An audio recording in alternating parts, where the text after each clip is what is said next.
Howdy, friends. This is the Magic City Motormouth, Fast Eddie Layne, with your invitation to join yours truly, along with Mark MaBo Bowman and the Oracle of Ominous, the Wicked Nemesis, every Sunday night, 6:30 p.m. Eastern, 3:30 p.m. Pacific, for Beyond Ringside Live. Wrestling, mixed martial arts, sports talk, and a whole lot more. Keep your eyes open on BeyondRingside.com for all of upcoming show information, and of course, catch us on social media as well. Until then, we'll see you this Sunday, 6:30 Eastern, for Beyond Ringside Live on the Beyond Ringside Radio Network.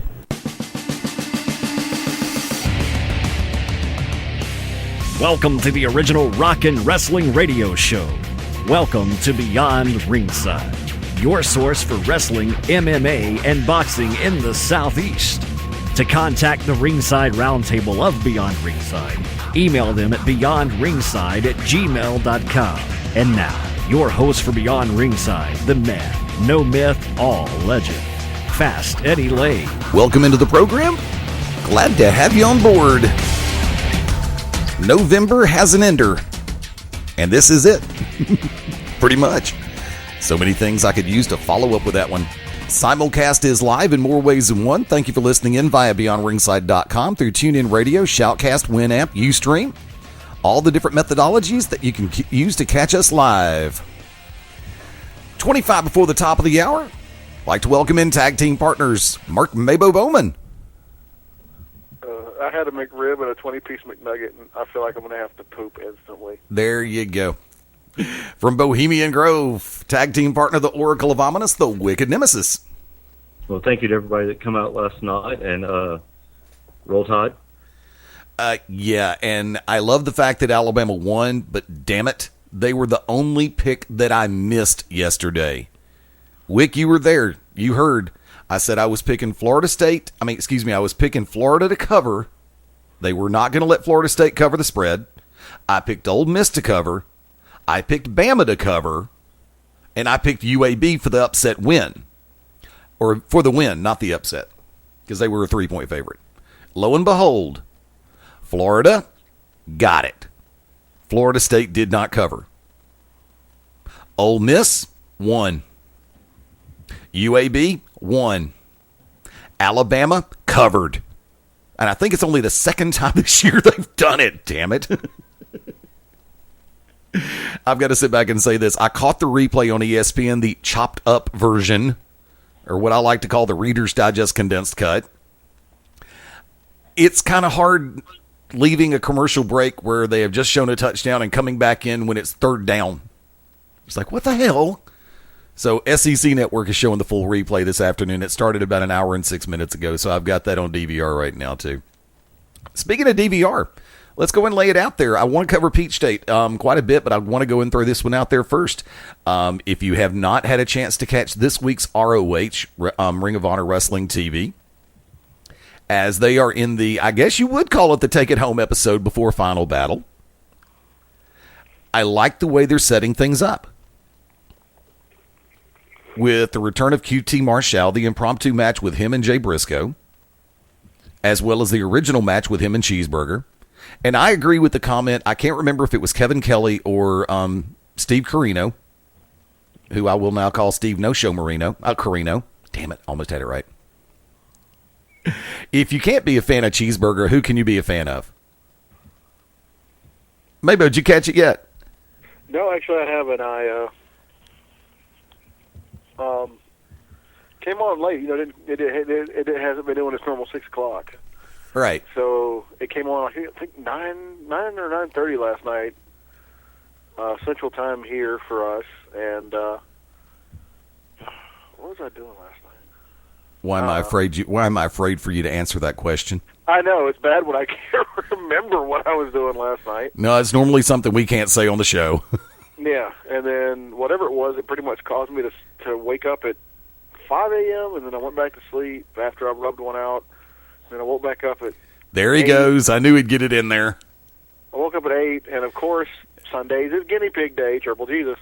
So I took off to the comic book store. So actually I haven't. I started to watch it when we got back from the comic book store, but McDonald's was calling, and now it's calling again. So I have not yet had the chance to watch it. Okay. Looking forward to it, though. Well, I'll go ahead and break this one out there. The match between Seidel and Cole, definitely worth watching. These two guys are fun in the ring. They're great to watch. Cole plays his role to the T. Matt Seidel, great fan favorite. And both of these guys, like I say, ground, air, take your pick. It was it was good to watch. It was good television. A match like that, I really wish I could have been there in person to watch because it would be fun to see.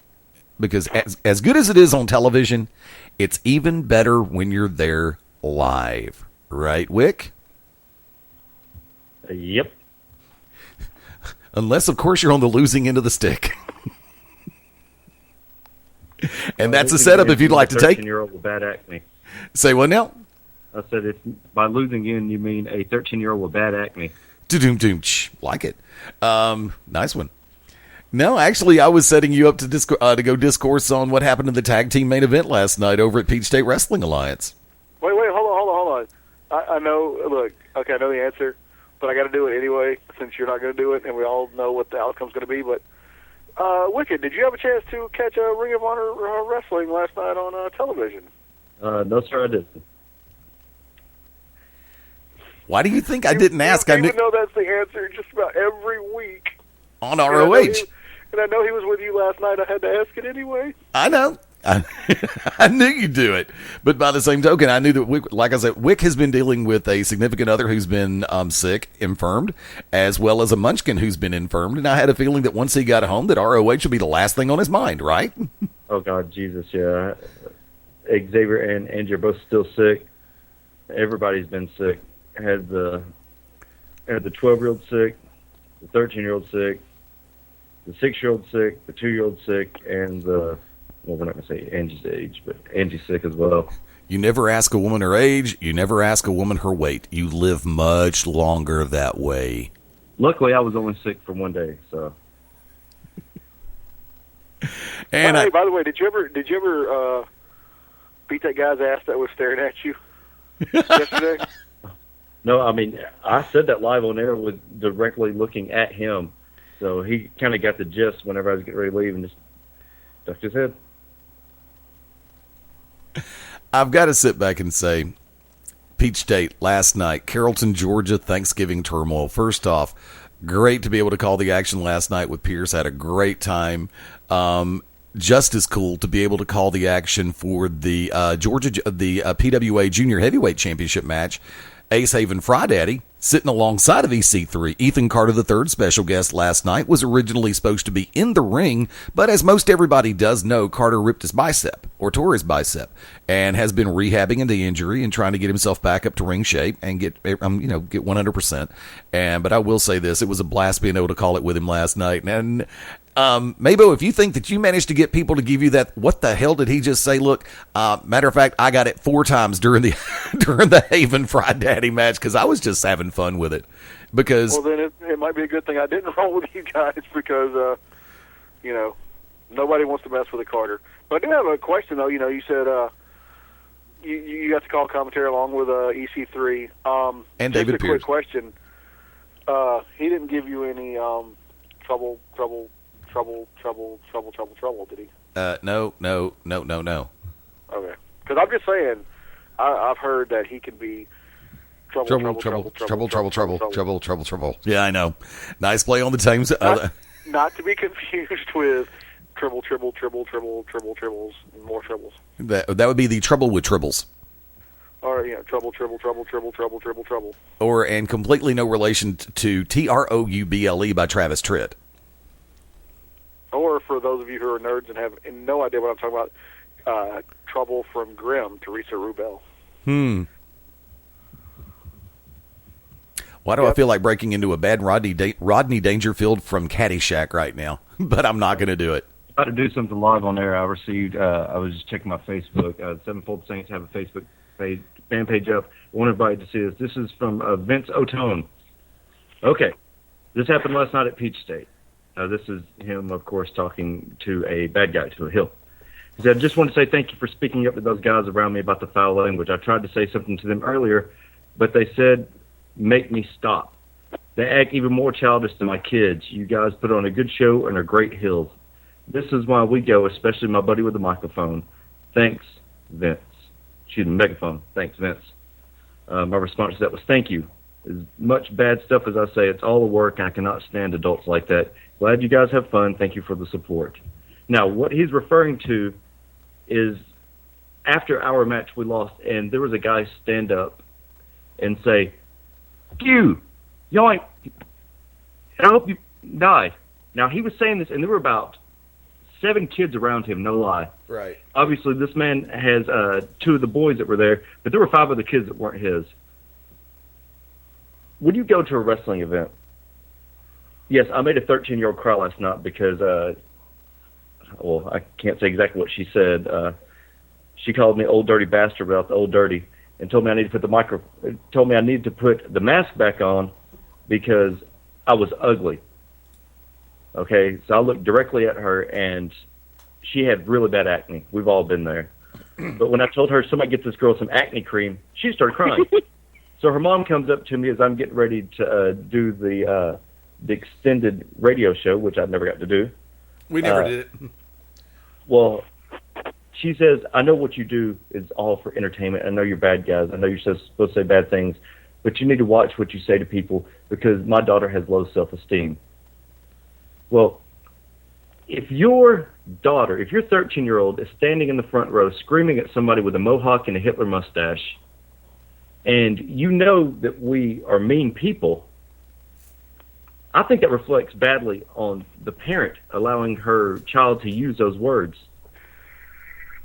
In that same audience, I made a guy have a heart attack in one of my promos. Yep. And I wish he would have died. I do. I'm not going to lie. I'm not going to sugarcoat anything. But would have made for great ratings. That is a direct reflection of her parents, of that woman that come up to me. And yes, I did. I said, you're about to hear something, woman, that you'll never hear before, and I'll never say it again. I'm sorry I made your 13-year-old cry. But she needs to watch who she says things to. And I left it at that. So for anybody out there that wants to go and say, and let their children say whatever, when somebody gives it back to you sevenfold, right, you can't say anything. When your daughter drops, I can't say it, old dirty bastard without the old dirty, that reflects on you. And if you're going to be a 13-year-old girl in this day and age, and you have low self-esteem, maybe you shouldn't be sitting at the front row poking the great white with a fish. Wait a minute. So let me get this straight. I guess it was around the girl in the Syracuse orange one. I told her that her mom looked like an orange. Right. Yeah, I remember that because that was the woman who came up to the stage when we were trying to get ready to do the post show for Peach State. Yes, sir. And I heard the part where she said, "You made my daughter cry." I didn't. This daughter is the same. The one that ended up crying is the one, the 13-year-old, the so-called 13-year-old with acne, who low self-esteem issues, who is calling you old dirty bastard without the old dirty. Yes, sir. That woman ought to spank the living hell out of her kid. I'm sorry, that woman ought to spank the hell out of her kid. I mean, I'm not telling people how to raise their children or anything, far be it from me on that one. I've been in one relationship with a woman who had children, but by the same token, I'm going to sit back and say this. My parents would have taken me to the damn woodshed at 17 if I'd have popped that word. Yep, and I as well, and I'm 35 years old, and had I used that language around children, my mom would knock my teeth down my throat and probably shoot me in the head just to show everybody she meant business. Look, we live in a politically correct world, and I understand that. I genuinely understand that. But to put the world in proper perspective as it stands right now, let's lay it out there. If you want to complain about the way other people handle their business, you better make sure that your garage and your closets are cleaned out first. Because that spotlight can be turned in more than one direction. I don't care if it's pro wrestling. I don't care if it's mixed martial arts, boxing, roller derby, or horseshoes in Paducah. If you're going to let your kid use that kind of a language, even at a pro wrestling show, I'm sorry, you're inviting that circumstance. I'm not going to use the time-worn phrase, "Oh, she was asking for it. She called me old dirty bastard without the old dirty." But by the same token, moms and dads, it's time to be parents. Well, I promise you this. For every 3 people that tell me, like, it goes back to 2 years ago when the guy told me that I made his child cry, who was supposedly hard of hearing, and that it hurt her ears, but yet she was right in my face, and I know the exact girl that it was. screaming at me that she hoped I died. And when all I did was turn around and scream at her. When he put that up, for every one of those, there's 4 other people that tell me that they enjoy what I do. And here's what it boils down to. People are not used to real heels. And that's exactly what I told that lady. I told her, I said, you're used to heels that go and hang out with you guys afterwards. You're used to bad guys going out and going hugging you afterwards. I'm not that guy, and I will never be that guy because I don't get paid to be that guy. People, it's just like locker room leaders. It's just like people that beat the crap out of people that shouldn't be in the locker room. Now that's frowned upon. Now you have people that are frowned upon, people that go out and get real heat. Look, there's nobody in the Southeast that can get heat like me, period. In fact, I'd be willing to say there's nobody in the entire North American continent that can get heat like me. And that's not blowing smoke at my ass. That's not, toot my own horn. That's the truth. And you know how good it is? It's so good that I put 750 people in a steel cage match. They all come to see me tap out 2 years ago at Peach State. Plain and simple. GCW is a whole nother animal because that's our home. That's a Sevenfold Saints home. And those people know us. They see us on a consistent basis. And they see us at the end, doing things, doing there. And I'm very social media friendly with them. But they still come, and I still put asses in the seats. And like I said, for every one of those people that I get something like that from, I get 4 just from what I just read live on air. And I'm willing to do that because I'm making wrestling a better place. As I've said before, Eddie, and you and I have talked about it, MaBo, you and I have talked about it before, when you are able, Alabama-Auburn, you're able to yell at the Auburn players through the TV. They're not going to yell back. People pay their hard-earned money to yell and get out all the frustrations on me. The problem is that I'm able to yell back. And I think that involves the fans. And for the most part, the smart fans, the fans that are real fans, get that. And if not, then screw them. I have an easy follow-up for this. It is because of the age and time in which we live and it started with the billboard services, it started with the message boards, it evolved through America Online into MySpace, then Facebook, Twitter, all the other social media sites. People are so used to being keyboard warriors nowadays. I'm going to sit here behind my little keyboard, and I'm going to say that CM Punk is a raven a-hole. I'm going to sit back and call Emma a whore. I'm going to sit back here and say Wicked Nemesis uses strap-on hair. I'm going to sit back and say MaBo can't poop French fries to save his life. And guess what? And when it comes down to it, and you want to do these things in person, that person's in front of you, you moron. Are we talking about Critter again? No! And why would I want to poop a French fry? You know what I meant. We know what you meant. I just it's a phrase. No, I was doing that. I was doing that for MaBo's benefit. It's a phrase by Val. I'm not a French fry machine. I just want people to know that. Okay, not a problem. You're definitely I not. I want to share that with you guys because it is relevant to everything we go through. And this is a crunk juice opening up. Crunk juice citrus, always. Always. Get it? I just feel that Put some crunk in your system. Yeah, and it felt good to be back in regular stride. White monster, green monster. Oh, yeah, Eddie, boy.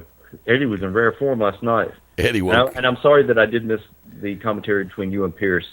MaBo works with Pierce at LXW. Yeah. I do? Yes, you do. He spoke very, very highly of you and Nathan Hamilton. I did? Yes. Oh, my God. Oh, wow. Well, now I feel kind of bad. Why? Because you don't remember Pierce? I really don't. I mean, it was probably that last show in Tennessee. It was. Pierce walked up in a Misfit shirt, black and white with the American flag, the black and white American flag. I said, man, where'd you get that shirt from? He said, Walmart. I just threw my hands up and walked off. Walmart selling Misfit shirts. Let that sink in. Hey, I know. It's next thing you know, they're going to have Genesis with Peter Gabriel albums. I bet. But now, while I have a quick second, stutter, stumble, stumble. Thanks for playing. I want to let everybody know, coming up in about 2 hours from right now, Wrestle Rage Radio with Smart Rage and Stan kicks off, and there is an 800-pound gorilla in that room, and no, it's not Smart Rage. Damn it. Shut up. And from there, a little bit later on in the evening, it's actually 10 o'clock p.m. Central, 11 o'clock Eastern, slated to have the brand new episode of the Midnight Black Mass with Reverend Dan Wilson. And over the last 24 hours, we started this yesterday on Saturday Showcase, and like I said, there's an 800-pound gorilla or the elephant in the room or whatever you want to call it, and we're probably going to start tackling that after the top of the hour, because everybody's got an opinion. I know that I've had a chance to sit back and listen to 1 hour, 8 minutes, and 56 seconds of it, because the podcast of the Gelding Tiki Hut cut off both times at 1 hour, 8 minutes, and 56 seconds, even though it's supposed to be an hour and 58 minutes. So from that vantage point, I know part 2 of that is going to be right around the corner, and they're working on that now. So we'll take care of that after the top of the hour. Making the reference to Peach State last night, of course, a great time had by all, and I'm glad to see that the crowd basically doubled from what it was the month before. And I'll just go and do the Damian Sandow. You're welcome. I happen to know for a fact, because people like me, people like Wick, people like the Sevenfold Saints, we're on social media in the best way we could, because we don't live in Carrollton, Georgia. We do what we can where we can with the pulpit that we have to work with. Plain and simple. But no, it was a blast. Felt bad last night. There are brand new, and I say this with mixed emotions. There are brand new Peach State Wrestling Alliance Tag Team Champions as of last night's episode. The champions at the time of the title defense were the Sevenfold Saints, Steve Styles, Clyde Braddock, and the Oracle of Obinus, the Wicked Nemesis, taking on the combination of the Southern Cross. And this incarnation of Southern Cross was the Revelation Shane Marks, the man who brings the Doom Trevory on. I kick your face. And led to the ringside area by DeWitt Dawson. Wick, I'll let you take it from there. Well, big props to Southern Cross, because they out-cheated us. They cheated to win those titles, and I hope that they enjoy those titles, because the 27th we will be at Global Championship Wrestling in Pell City, Alabama, and they can do what they want to with those titles, but I hope they don't plan on wearing them for long, because we're coming straight back for them, no matter where or when, because those titles, and everybody saw it, should still be ours, but that's okay. They put on a hell of a show, and I promise you, that match will be the match of the year so far in all of the Southeast. And if you don't ask me, ask Larry Goodman. And Eddie, you were there when we discussed that with Larry and with Rick Michaels and Shane Knowles and the Southern Cross. Yep. I have the utmost respect, of course, for Doom and for Shane Marks. Shane Marks and Mudbone are the two most underrated wrestlers in the Southeast, bar none. And I know that makes a lot of people mad. I don't care. It's the truth. That's my opinion. The finish of the match, not how we wanted it to happen, but props to those guys. And let this be a lesson. If I don't win Georgia Manager of the Year, there's a problem, because there is nobody else. And Larry Goodman said it. Nobody else that could have got those guys over as face as we did. Having done all the crap that they did, and then to come out and get the pop that they did, and then to get the pop on the pop that I took, which, yes, my eye is a little blackened, thanks to DeWitt Dawson. Say it. What, the shiner he gave me? Say it the way you said it last night. I can't remember. That you said it like 9 times, stiffer than Ricky Morton. Oh, yeah. Yes. I told DeWitt, I said, dude, you're stiffer than DeWitt. I said, you're fucking... Oh, I almost said it. I said, dude, you are stiffer than Ricky Morton. I was on the floor laughing my ass off. Because everybody gets that. Everybody that knows our business gets that. Yeah. But in all sincerity, looking forward now. I believe Peach State is taking. They've got their next show on December the 27th. So you got a great show in West Georgia. Myself, Wick, Sevenfold Saints, the entire cast and crew, and of course the Beyond Ringside family of shows is going to be well represented at Global Championship Wrestling's season's beatings. My favorite part is the fact that Angie's going to feel better and be there. It was like I was walking around like a lost puppy dog last night without her. It was terrible. I told Amanda Braddock, I was like, I don't know what to do. I'm used to having her here. That sounds so lame, but it is the truth. So. And somewhere right now, she's sitting back going, "Aww." No, she's not. She's trying to throw up.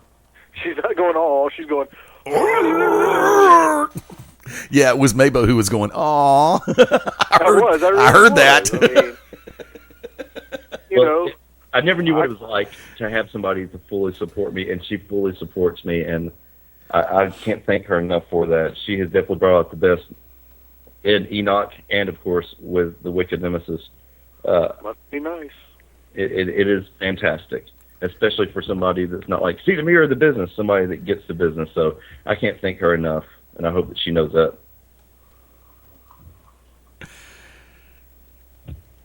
Coming up. Nobody loves MaBo.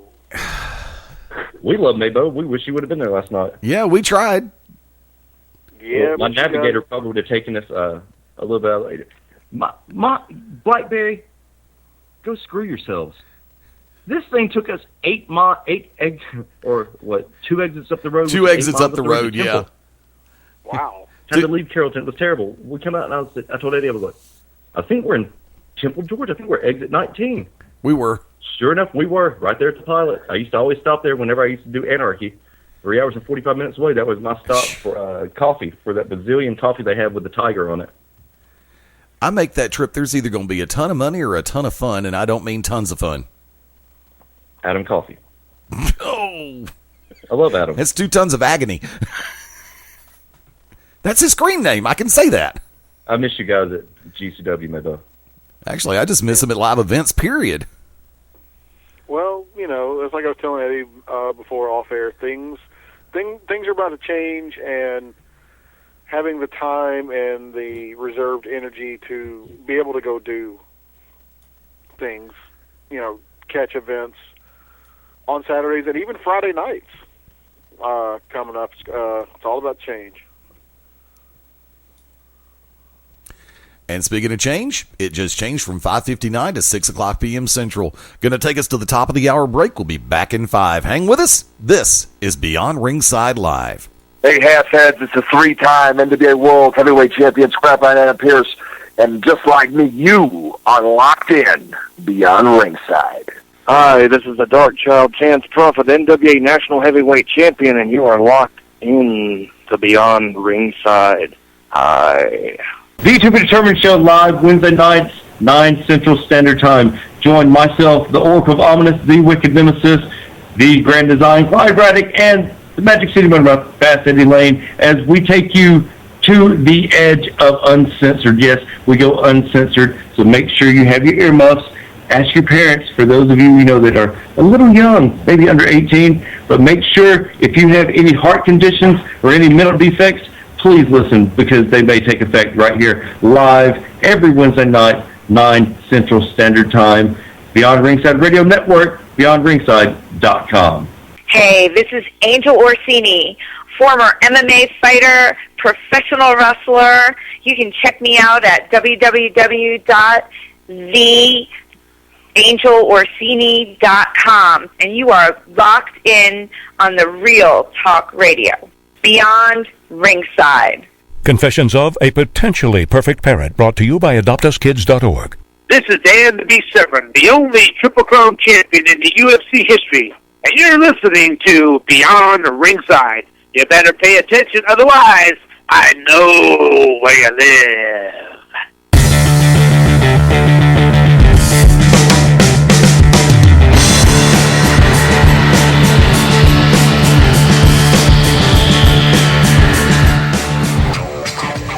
4 minutes after the top of the hour, welcome back in Beyond Ringside Live, Sunday night on this 30th day of November.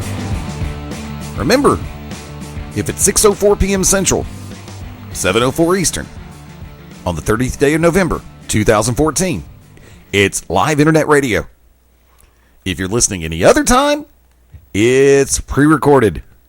And then eventually it's a Beyondcast. We're just going to have so much fun with that one. And yes, I'm going to ride that damn horse until it craps out of the finish line. Sudbury Boy, glad to see you over in the chat room this afternoon. For everybody listening live, if you've got a computer browser in front of you, type in www.beyondringside.com. Drop on over and say hello in the chat room. Okay, let's take it. And we'll do one segment only. And that is making a reference to the 800-pound gorilla. And no, I'm not talking about Smart Rage. Once again, you keep talking about obese primates, and I have no idea what you're talking about. Yes, you do, horse nuts. Are we talking about Mad Dog again? No. No. Well, you keep No, he's talking about the CM Punk podcast, which, as I said yesterday, and it has become official, there are no WWE talent allowed to be on any podcast with the exception of Stone Cold's and Jericho's. So, sorry, Smart Rage. Sorry, Stan. You know, and this is something that is going to irk the living hell out of me for a little while. Because the fact of the matter stands, when you have, and this is something that I'm going to sit back, and let me take this from square one. Colt Cabana, and yes, I said his name, no derivative therein. I don't have a personal problem with Colt. I never have. I never will. It's just the fact he doesn't call back and doesn't return emails or any kind of message. That's his problem. Nobody. So, yeah, it's like, really? Who the hell really is Colt Cabana? But, you know, okay, fine. He can be entertaining at times. He's pretty cool in the ring. And yesterday, or actually today, was the first day that I've ever listened to his podcast. But I will take it from there. Cabana, Punk, Adam Pearce, that whole circle, they are friends, first and foremost. CM Punk, first off, more than anything else, did a favor for a friend by going on Colt's show. And I won't just call it a podcast. I will call it a show. You can also catch him on World Famous Flea Market. There you go. And to which I'm just going to say, when everybody's like, he's finally broken his silence, he's finally going to talk. So what? So what? He is living his life, CM Punk, that is, Phil Brooks, whatever you want to call him. He's living his life the way he wants to live it right now.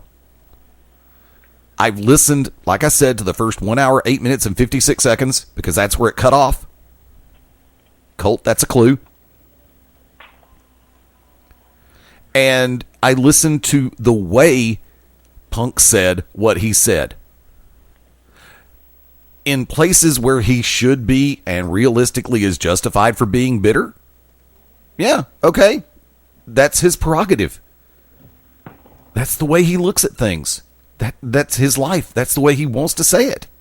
Eddie, yes. I want to stop you real quick. I think legally we have to say, it's his prerogative. I think we legally have to do that. Thank you, Bobby Brown. Dun dun dun dun dun. Dun dun dun dun dun.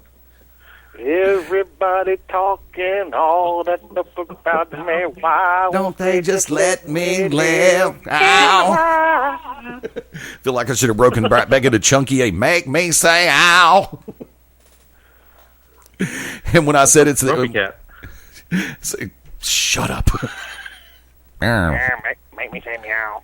Hey, that's my bit. I'm the one who started that crap on this network. Yeah, well, you know what? I just stole it and made it better. So run with it. I don't give a... You being butthurt about Colt Cabana. I'm not butthurt about Colt Cabana. In San Antonio. I'm not butthurt about Colt Cabana. Well, I'm butthurt about the $5 wrestling because I think it totally destroys the business. But go ahead, sir. There's so many things that are destroying the business from within right now. We would be here all year without a commercial break if we started to cover them. Well, we should one day. We should do that for the Christmas. We should do like a special Beyond Cast for Christmas and charge 99 cents for it. We should. Okay, I'll do it. Definitely should. I'm in. Okay, I'm down. You heard it right there live, folks. There will be a special Christmas episode of Beyond Ringside, which will be unedited, and there will not be just hell damn ass, and we will let everybody know exactly when it is. Like I told Rick Michaels last night, the To Be Determined Show is an education show. This is a real radio show. We're going to have fun. And I'm going to hold you to that, Eddie, and MaBo. Oh, MaBo won't have a damn problem. I'm the board. You have to talk to him. MaBo wouldn't have... Please. MaBo wouldn't be the one that has the problem with any side of that. We just hear about 90 minutes of him either taking a poop or masturbating or watching YOLOselfies.com or any of the or Alabama Hot Pockets or any other thing that he's covered in the last 5 years. Hey, look, if I could masturbate straight for like 30 minutes, I wouldn't be talking to you guys. for 30 minutes? Wow. Meanwhile, back to the ranch. Granny's beating off the Indians. I'm just saying, I think that would be a Wait a minute, did you say Granny's beating off the Indians? Yeah, she's repelling the attack. Oh, I was going to say. I thought she was getting like a free Slurpee or something, if you know what I'm saying. There you go. We prefer Native Americans, by the way. Say what? I said, we prefer Native Americans, my people. Not a problem.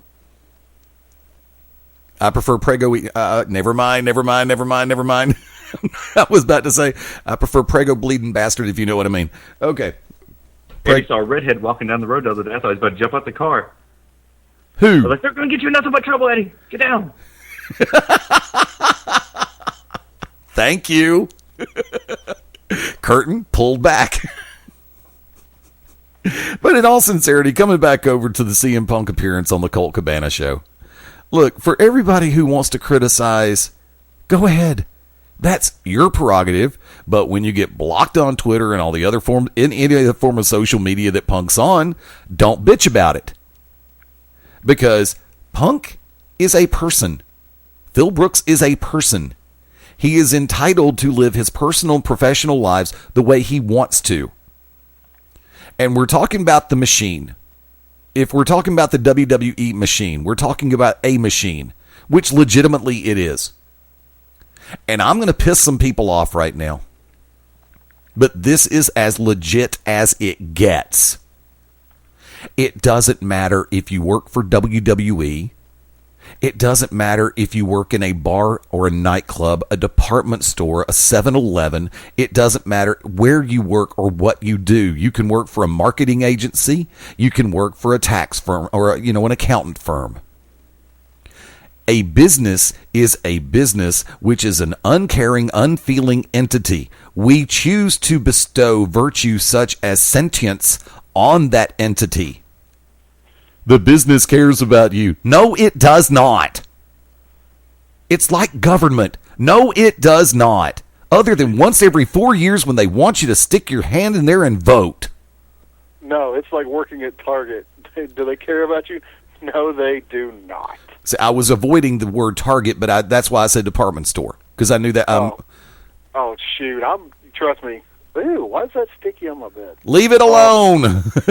Sorry, I got distracted. Stop it. No, trust me, if I had my own podcast that was non-wrestling related, I would probably get in so much trouble for what I'm ready to throw out there and all the secrets I'm ready to spill. So, look, a business and those who genuinely understand business realize the fact humans are expendable. Always have been, always will be. Remember, let's bring up the military machine. For every one that goes down, 5 are ready to sign up. And normally do. Whether it be in WWE, people can bitch and moan about the way they do business all they want to. But yet, lo and behold, Vince McMahon knocks on your door tomorrow with a contract saying, yes, you'll spend 6 months in developmental, then you'll be called up to the main roster. You'll be sitting there going... Tell me you won't. I wouldn't kiss up to him, but I definitely would. I would definitely be ready. That's why I got in this business. It wasn't to be on the indies for 9 years, or almost 9 years come January. Oh, no. I got in the business to be the next Bobby Heenan. And now I decided 6 years ago that I was going to be the first Wicked Nemesis. There you go. It's like in radio. My heroes are in radio broadcasting. My heroes are Dick Clark. Wolfman Jack, Rick Dees, Scott Dan Shannon. Patrick. That's television. Oh, he does. He does radio, too. He does a show, simulcast. Right? He does a simulcast, yeah. Great show, too. Monday through Friday on the NBC Sports Network and the Audience Channel on DirecTV.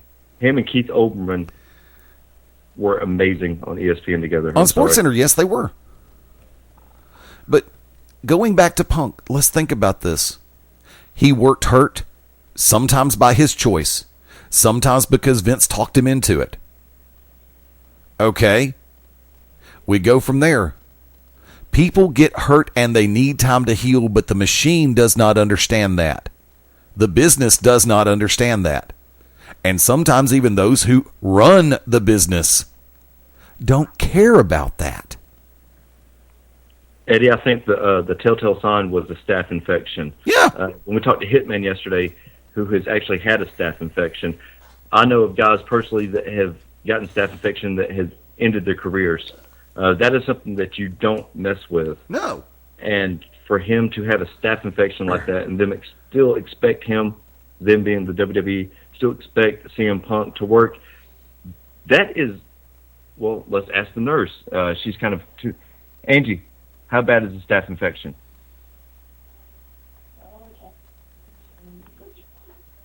Did you hear that? No, couldn't hear. She said not only can you lose limbs from a staph infection, you can lose your life just from a staph infection. That's from a nurse. Right. I'm sorry, ma'am? She said just from getting it from a wrestling ring. Exactly. And it stays in there. And those are healthy adults, she said. Those are people that... And somebody that's an old person or a child, it can just totally mutilate them.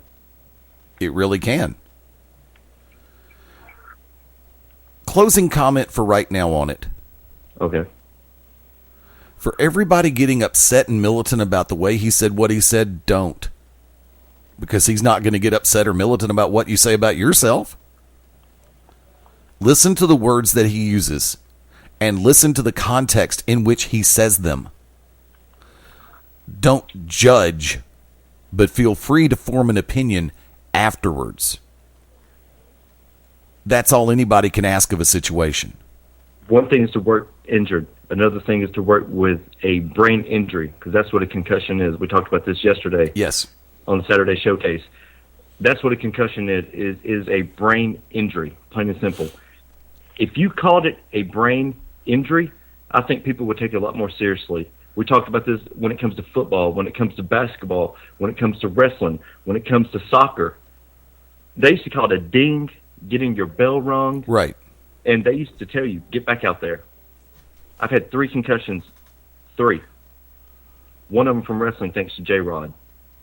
And it is something that it is your brain slamming against your skull. Right. And it swells up. We see the football players that have them.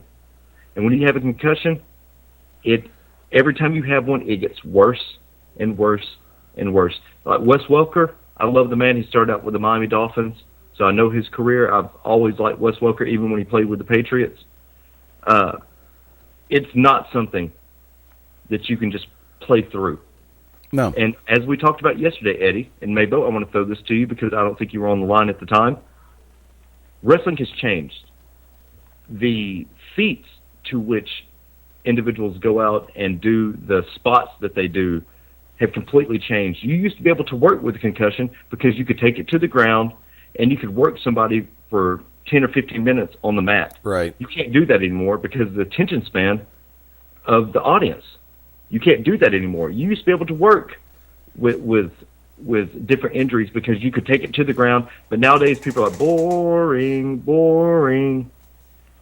Just like what happened at Beyond Wrestling with Clyde Braddock. Clyde Braddock, everybody was doing these huge spots and not even going for a pin at Beyond Wrestling. And when the guys would, they would kick out at 2, but they were kicking out like 5 or 6 finishers. Clyde took it to the ground. There's not many guys like that anymore. There's not real wrestlers out there. There's some, but there's not many. The last one that I know that made an impact in the independent scene was my brother, Ryan Bishop.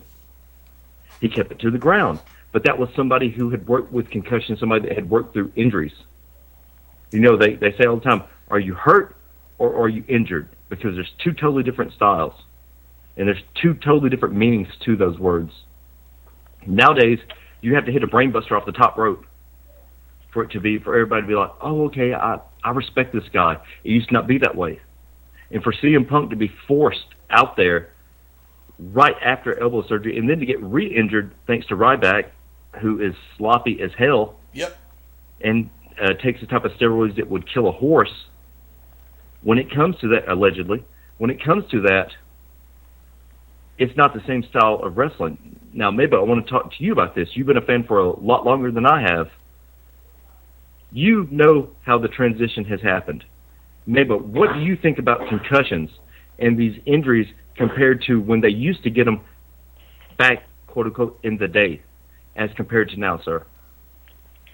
Well, I mean, it's kind of like you said, you know, the business itself is an ever-evolving creature to suit the needs, and it's honestly, everything is to suit the needs of the fans, because when it doesn't change, the fans go away, the money goes away, you can't pay people. You have to do what you have to do to change it. And there are a lot more high-risk spots. There's a lot, high-risk moves, even just high-risk situations putting yourself in, instead of, like you said, taking it to the mat, doing your, simple, basic grappling. But, I remember the WWE years back after the Benoit incident, when they talked about maybe the head injuries had something to do with him, what caused him to snap. That was, and they had Chris Nowinski out there, championing the cause, and they were supposed to be setting up all these, the impact tests and all that for concussions and head injuries and stuff. And if I have not heard the podcast or the broadcast or the Coltcast or whatever they're going to call it, but I have read the summarizations of what was said, and especially the part where he talks about he took the test while he had headphones on, and he was texting Colt, and then they wanted him to run the ropes. To me, that doesn't sound like they're taking it very seriously. So I mean, I don't really, I would have thought that WWE, and with other people in the past, like Ziggler, a year or so back when he had, probably been longer than that. Time doesn't flow for me like it flows for you guys. When he had his, and they stripped him of the title, and he ended up getting like another concussion. But they kept him off. But what was the situation that would cause them to overlook Punk, as far as that goes? Well, because did they see him more as being a bankable star, and they needed him to go back out there? Who knows? But it's everything has changed. Everything has evolved. It's like you said. It's society's attention span. You can't go out there and tell a story almost anymore. It's to make a lot of people happy. It's got to be spot. And it's just like some people can tell stories like that, but most can't and think they can. And if I want to constantly watch, spot after spot after spot with no story, I'll watch like Lucha Libre. Right. Because to me, that's what it seems like. I'm not saying that's all Lucha Libre, and that's not crapping on any of the luchadors. I respect the hell out of those guys. And those guys have actually, the ones who have been around a while, can actually do spot, and still tell a story. But, these young kids that are just now getting into the business because they see, these high-flying spots out of, Mexico, or they see these, these straight just slugfests almost out of Japan, and then that's what they want to do. And you can't do that. You just can't. Eddie, your thoughts on that, sir? I know we talked about it yesterday, but for those that don't know, sir. The ones who try to do too much without doing enough are doing too little. And that just actually popped in my head. Because this is the other thing that we were talking about psychology for a minute. And in this day and age, and I'm probably going to tick some people off with this comment, with the attention span of the populace having been on a steady decline ever since the inception of the MTV generation, I will say it as simply as this: in this day and age, in 2014, 2015, you can't teach psychology to the brain dead.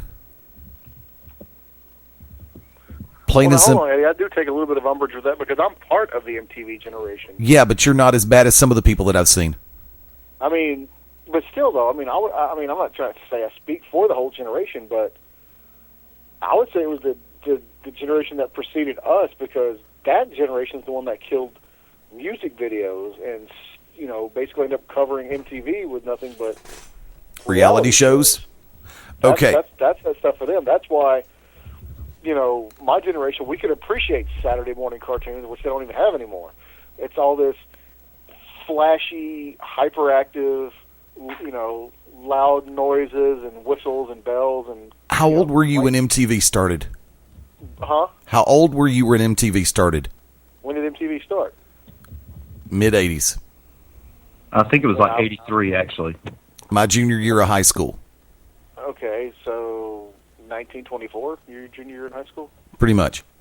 No, I mean, I think I was like 7 or 8 when MTV started. Okay, so you're on the cusp of this. But what I'm saying though, is this generation that has preceded us that has really, you know, caused the decline of you know, having. I mean, I was one of the first diagnosed cases in the Birmingham area. My mom has the medical records. I was one of the first diagnosed cases of ADD because they wanted to pill me up because they didn't know what was wrong with me when I was growing up. But it's just that I think it's, you know, you say it's the, you know, this MTV generation. No, it's these fools that came after us that have caused all this other weird crap, like with cartoons and with MTV and pro wrestling. I mean, don't get me wrong. I like some of the stuff that's going on, but you know, eventually it's going to get to the point to where who's to say it's not going to come back around to, you know, the Holy Roman Empire when we were literally feeding, you know, having gladiatorial events with knives and then feeding people to lions and stuff. I mean, look at modern day MMA. It's next. Oh, well, but that's what I'm. Well, that's your modern. You know, but I'm just saying. How far are we removed from the first show that's going to run? You know, I mean, yes, I know. Especially in the South, we've always had watch him wrestle a grizzly bear. But you know, they had that bear either pilled up or defanged or muzzled or whatever. Yeah, I'm still not going to get anywhere near a 600-pound grizzly. I'm sorry. But my point is though, is how far removed are we from when, you know, could we ever see, I don't know, like Brock Lesnar's grandson have to go in there and fist fight a lion? Well, I think the movie The Condemned with Stone Cold was actually a perfect example. Yes. Now the one with Randy Orton, I don't know about that. But. Yeah, but the one with Austin, the premise for that movie, where you make survival games a real life survivor, and the one who survives gets to go free. I think that may not be that far down the road. Well, I mean, that's the same thing like the, you know, Running Man. How far are we away from, you know, having stuff like, you know, Running Man, where we take criminals and, you know, make them compete? Okay. The full version of what I was wanting to say a second ago, and this is something that I need to add to this, and I should have added it the first time because this has been one of my primary concerns. It is a correlation and a combination between the fact that the populace in this country and around the world has a shorter attention span. And I'm going to say this because it doesn't apply to everybody. It applies to a lot of people, but not everybody. Nowhere near everybody. Some of the things that you have seen in video games over the last few years, especially first-person shooters, you become desensitized. It's no secret that a lot of kids who like pro wrestling are also gamers, and a lot of them like the first-person shooters. Well, they used to go to pro wrestling matches to see wrestling. And then the trend was blood. More and more, we're becoming desensitized, and the appetite therein is that much more insatiable. On both the consumer side and the supply side. Wrestling organizations right now, some of them are genuinely wondering how much further are they going to have to go to satisfy the ticket-buying public? Because they're misreading the signs. There are promoters that I have watched push shows that misread the signs. And you can see it on a national level. Punk himself said it. Vince is very far removed from what the public is saying. Everything goes through filters and yes men. That's something that I've never been in this world. I know people would love to debate me on this issue. I'm not one who toes the company line for anybody. I don't do it for GCW. I don't do it for LXW, IWA Deep South. I didn't do it for Sammy's. I didn't do it for John's Photo and Video. I didn't do it for Central South Music and Artec Entertainment. I don't toe the line. If I got an issue with something... Huh? Because I do for GCW, because that product is on a whole nother level. There's that word again. And that's just how it falls. But you can thank ECW for that. We talked about this Saturday. I said the exact same thing Saturday. What they did in ECW revolutionized wrestling. Yes, it did. Yes. But it also helped kill kayfabe and helped kill the business. Because not only did they pull the curtain, they yanked the curtain down and stuffed it down your throat.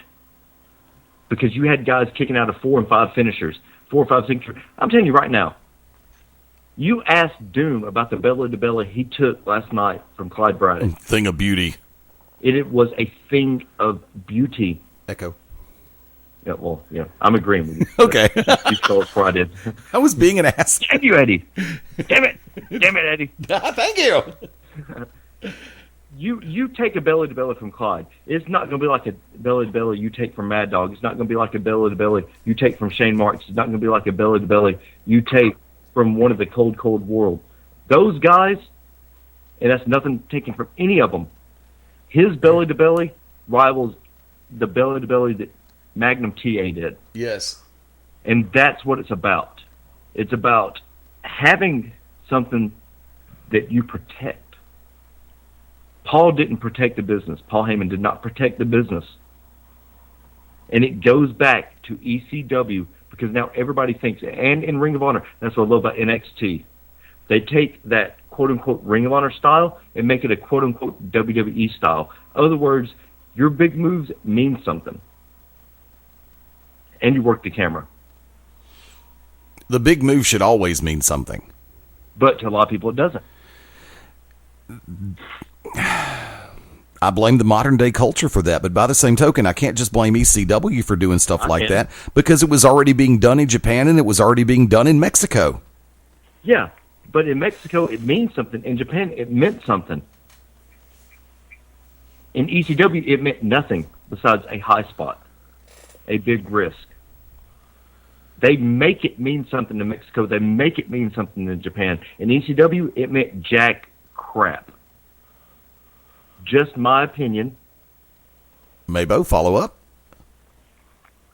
Well, I mean, honestly, I think, it goes back to the word, not talking about the company, but it goes back to the word evolve. Because if you watch when it went from Eastern Championship Wrestling, when it first transferred over to Extreme Championship Wrestling, it wasn't that bad. But then when they gained more exposure and, they had to up the game, and when it became, even more popular, they had to up it even more, not just with, kicking out the multiple finishers, not making those mean things, but even the storylines. I mean, they were always extreme, but then they would get more extreme. I mean, if you remember the, they were, having, 2 chicks make out long before Vince did it on Raw with HLA. Right. So they always had to constantly, one-up each other. I mean, heck, if anybody remembers the night a fan actually got set on fire because Funk, Jack, I think it was Raven and Sandman, or anyway, it got out of. I think it was Raven and Sandman. It got out of control, or it might have been Tommy. And a kerosene-soaked towel flew into the audience and landed on a fan. The rarely seen but never aired crucifixion of the Sandman, the one that caused Kurt Angle to never want anything to do with ECW again. That was one of those where they had to keep getting more extreme and more extreme and more extreme because it fed off the fans. and then that kind of goes along with the whole, finishers. I mean, if you go back and watch the early stuff, you could see the fans, they would appreciate, the big finish. Like if somebody kicked out of, a strong finish or, or two, it meant something. But then after a while, they're like, yeah, you kicked out after two brainbusters, the last time. What are you going to do now? And so they would have to up the game and up the game. And Heyman was like, up the game. And so that's what happened. Because, one of those people to keep coming back, pay money, get our name out. More people see us, more people will be impressed, the more money we will make, allegedly. We're not going to go into the financial dealings of ECW. That's between, Happy Heyman and everybody else. But that's what it was. I'm not saying blame the fans, because it does go back to that, the whole, like we said, the whole ADD situation, the whole constant evolution, because after a while, things would start to, you become unimpressed with. So you have to up the game. When you up the game, the people who are playing that game have to put their own lives at risk, and other things that go into the whole, the whole spiel, just to impress the fans, so they can keep that fan base, so they can keep the money coming in, so they can live. That's really what it's coming down to, is trying to keep the fans as happy as possible, so they will keep coming back, so they will bring other people with them, so they will keep the revenue coming in. I mean, hell, if that was the case, Target, who I work for, oh, you're not impressed, the people who shop, oh, you're not impressed with this? Well, here, let's do this, and let's put our, employees at risk. Obviously, Target doesn't do that because we don't deal in death-defying finishing moves. Although there are a lot of people. There was one person I wanted to mafia kick the other day. Big 6-foot-tall, blonde gorilla bitch. But that's the point, was the fans started to ignore, started to become complacent with what happened, or even jaded, less than impressed. Jaded. Thank you. That was what I was looking for. So they had to do what they had to do to keep everything going. Yeah, the thing about it is, in this day and age, and I'll go ahead and pop this one out there real quick, and yes, it's 22 minutes before the top of the hour on this Sunday night, November 30, Beyond Ringside Live. Fast Eddie Layne, Mark MaBo Bowman, the Oracle of Ominous, the Wicked Nemesis on this Sunday night thing. I made the reference to the word insatiable. I made the reference to the word jaded. And this is something that I'll bring out into play. It doesn't matter, and it doesn't matter if you're working on a localized level or if you're working for a company that has national and international television exposure. Both words apply on every level, because of the fact that it doesn't matter if you work for Houston Wrestling or NWA Texas. It doesn't matter if you work for Anarchy. It doesn't matter if you work for WWE, ROH, CZW, Evolve, Dragon Gate, Chikara. There comes a point in time when, and MaBo said the perfect words, up the game.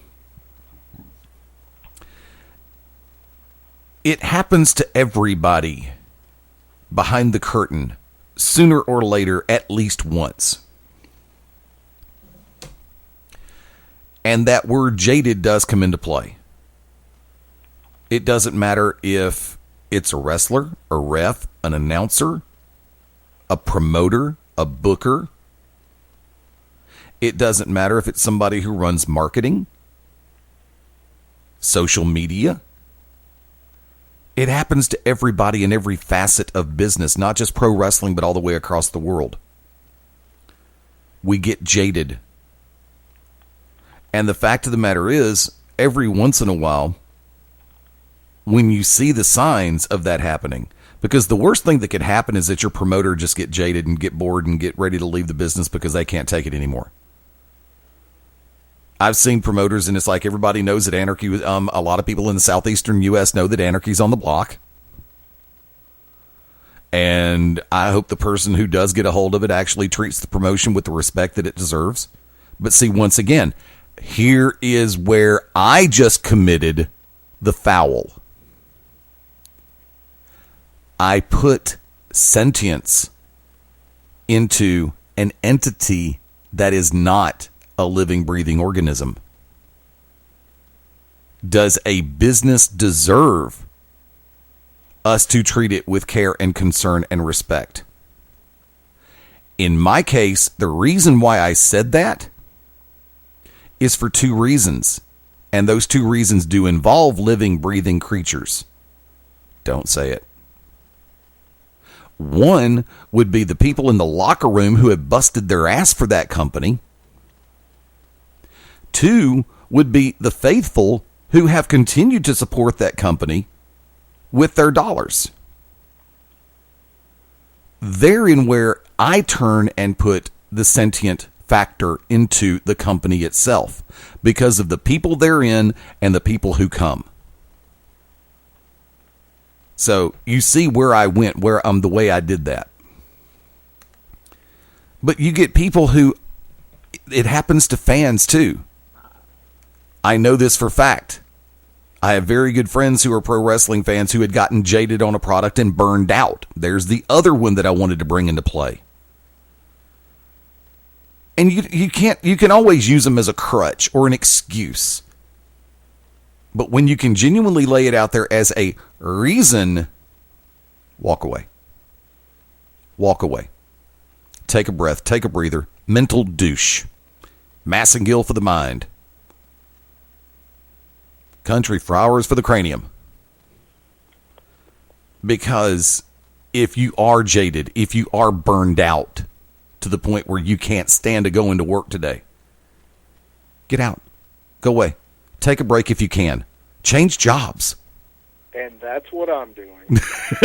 Oh, there goes that curtain again. Well, whatever, dude. There is no curtain on my It was life. a joke, dude. At most, there's mini blinds that are always open. Yeah, I know, and she keeps trying to close them, but you find a way to get them back open. No, I just can't seem to work the little twisty stick that's sticking up there. I can't get it to turn. The Brownie Scouts have a handbook for that. Yeah, the Brownie Scouts are the reason why I have to stay 200 feet away from a Chuck E. Cheese. But you digest. Yeah, pretty much. But seriously, and a lot of us, it's like the financial situations we find ourselves in keep us from doing it, and we build resentment that much more for it. The same thing if you're on the opposite end of the earning spectrum, where you're making how many $1 million a year with the WWE, but you still feel trapped at that job. And if you call it a job instead of your passion, we lost Wick. Hope to get him back in because he was the first one I was going to go to on this one. It just comes down to the point. And I'm taking it full circle back to CM Punk. You can tell by listening to him in this and reading the comments, sometimes you can't convey the emotion in written word. Text messages, emails, and letters get misconstrued all the time, especially text messages, because people can't put in 140, 160 characters per text what they need to put in there in order to convey emotion and thought properly. You can use all the emojis in the world. It ain't going to help you. It ain't going to freaking help you. You can LOL it, you can LMAO it, you can ROFLMAO and BKB2B and NKOTB and what? Rufflemow. There you go. Rufflemow. Or you can ESPN and TNT it all you want to. But it ain't going to be any easier. Are they still around? What? Is TNT still around? Yeah, TNT, the network that just canceled Dallas, which pissed me off. But once again, they don't care what I think. Nope. Because you're black. See? Now, damn it. Why I gotta be a black thing? Fight the power. Kill Whitey. I'm not white. I'm Italian. There's a difference. You're still white. Only in your mind. Trust me, I've seen you. Pray to hashtag Gerbil Jesus on that one. I've seen you dance. I know you're white. You've never seen me dance. Mm-hmm. Chuck E. Cheese for brains. Hey, I've seen you dance. I saw that night where your two roommates were gone and you busted out pulling little Tom Cruise in Risky Business. Just take those old records off the shelf. Good God, why did I give him the opening to sing? You did it. Jesus. Gerbil Jesus. Hashtag Gerbil Jesus Christ. But you've heard what I've said over the last few minutes. Your response. What? Burnout, jaded, insatiability. Who, me or Punk? No, you've heard what I've made the reference to over the last few minutes. Yeah. AD, dumbass. I told you I have it. What you want me to do? Never mind. Folks, we're going to take a 3-minute. We'll be back after the station promos. Hang tight with us. Beyond Ringside Live continues. Beyond Ringside Liver. No, live, not liver. I don't do liver or onions. Thanks for playing. Liver. This is Awesome Austin Creed, the smartest man in this industry called pro wrestling, the valedictorian of this business. You are locked in to Beyond Ringside. Sunday nights at 11 p.m. Eastern here on BeyondRingside.com. Join us for the Midnight Black Mass. Myself, the Reverend Dan Wilson, brings you the dark gospel of professional wrestling, uncensored, unedited, uncut, and not for the faint of heart. You can find out more about us at youtube.com/pottyhumor or subscribe at Potty Humor on iTunes and Stitcher today. Ladies and gentlemen, this is Bill Behrens, and you're watching, you're listening, you're experiencing Beyond Ringside, and you are a better person for it. Trust me. Ladies and gentlemen, this is Smart Rage from Wrestle Rage Radio, coming to you from the Beyond Ringside Radio Network. Join myself and my co-host, Super Stan Grubb, Sunday nights at 9 p.m. Eastern, as we present Wrestle Rage Radio, where we rant and rave on everything in the world of pro wrestling. Sometimes we'll have a guest. Sometimes it'll be just me and Stan BSing about the sport that we love, pro wrestling. Check us out. Tune in Sunday nights, 9 p.m. Eastern, 8 p.m. Central, only on the Beyond Ringside Network.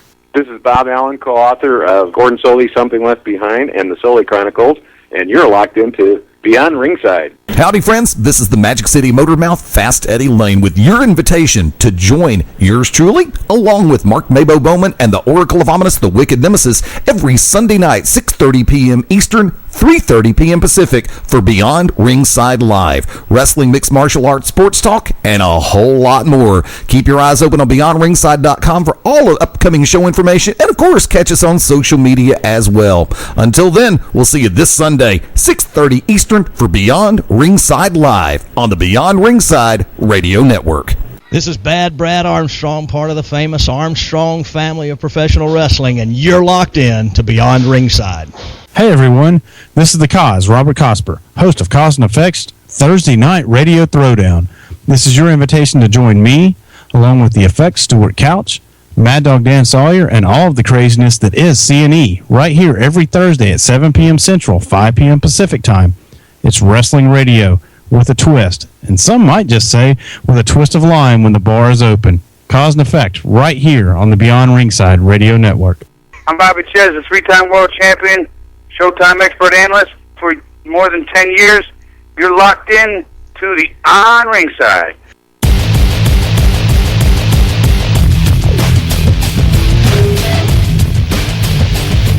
What happened? 10 minutes before the top of the hour, welcome back into Beyond Ringside Live. Going to go and use this one for the official top of the hour a couple minutes early, but you know something? We've been known to do that every once in a while. Sometimes we run early, sometimes we run late. It's not like we actually have a format sometimes. Fast Eddie Layne, live from Studio 1.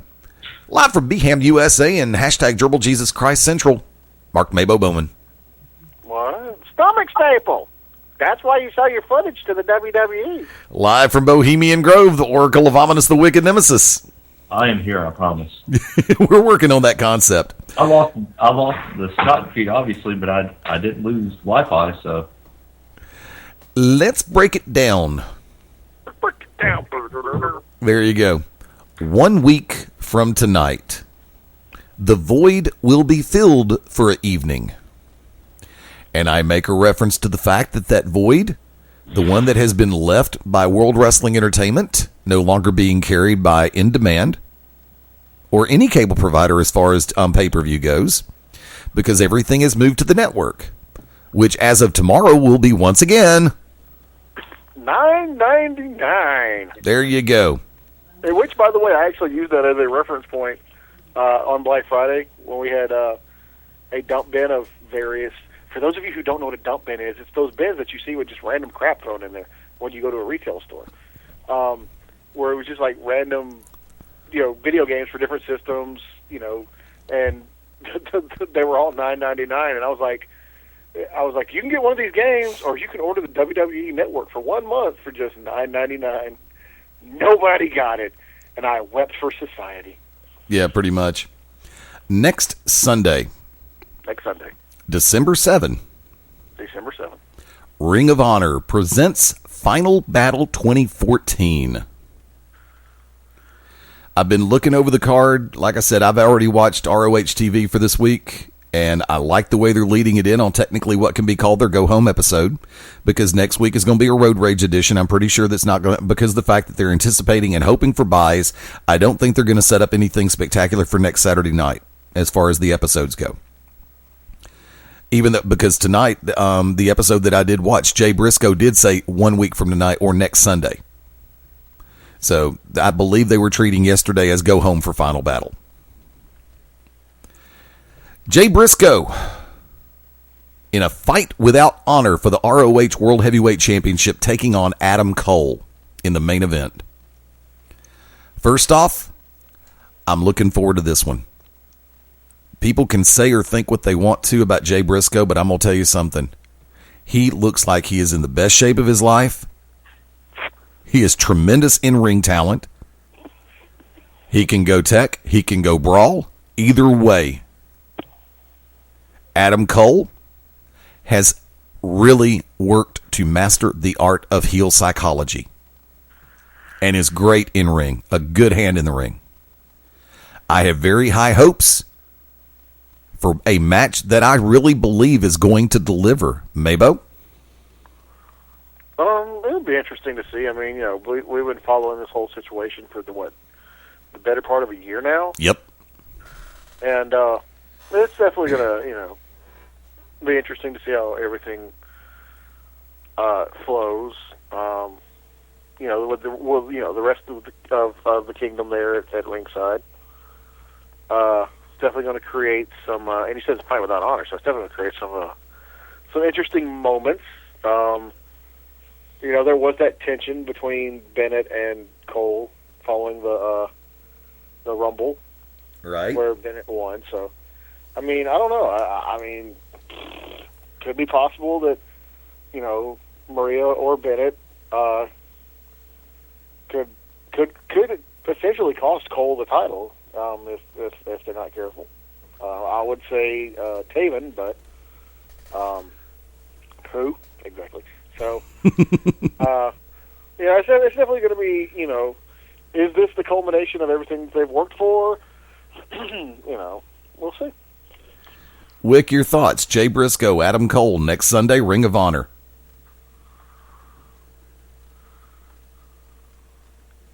Did we lose him again? He lost the mute button. Special program note for Beyond Ringside Live next Sunday evening. We will be going 5:30 p.m. Central till 7 p.m. Central. When Final Battle kicks off, I'm doing an old school pay-per-view party here at the house.